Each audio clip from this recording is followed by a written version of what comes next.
Vi gledate Rano jutro, a ovog jutra sa nama je gospođa Slađana Petrović iz Udruženja najuspešnijih privrednika 21. veka, također organizatorka izbora za najženu i najmuškarca. Slađana, dobro jutro. Dobro jutro.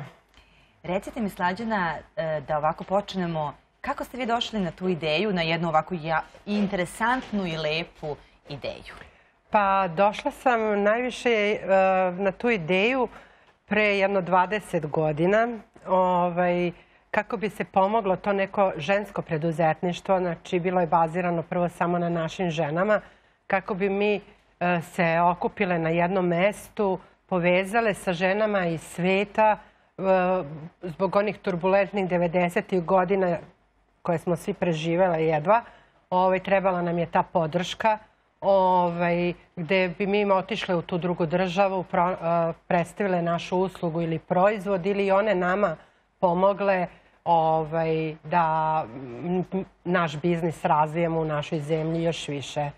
I osmislila sam da to ide putem tih glasanja i predloga, da javnost odluči koja je to po njima najuspešnija žena, najodgovornija i najposlovnija. I to je tako sve krenulo. Predivno. Recite mi, ko su kandidati? Koja su merila da budemo najbolja žena ili najbolji muškarac?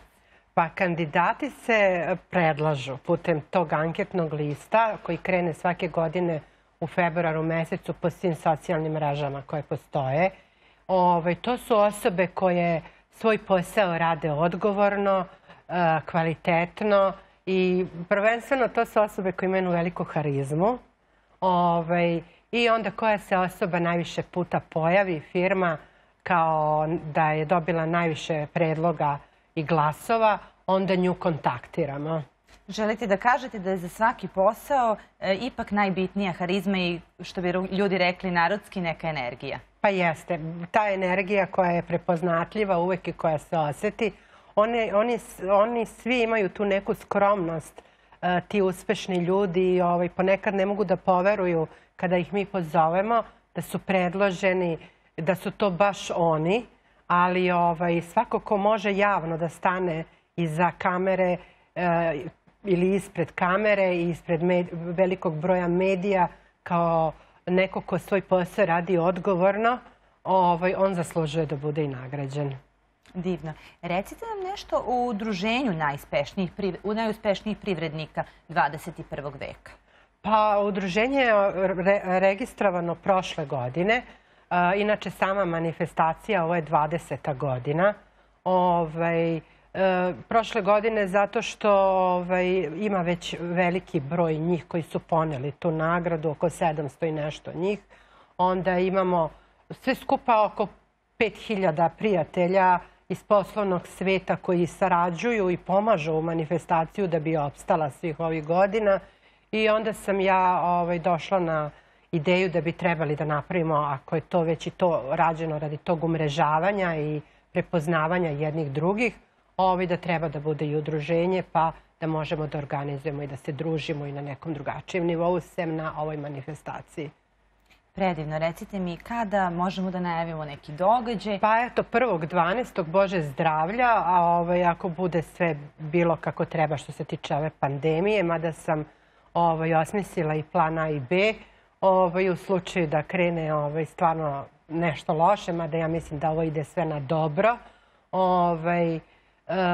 onda ćemo organizovati da se to napravi studijski, ta dodela priznanja i to predstavljanje, tako da opet ta digitalizacija koja...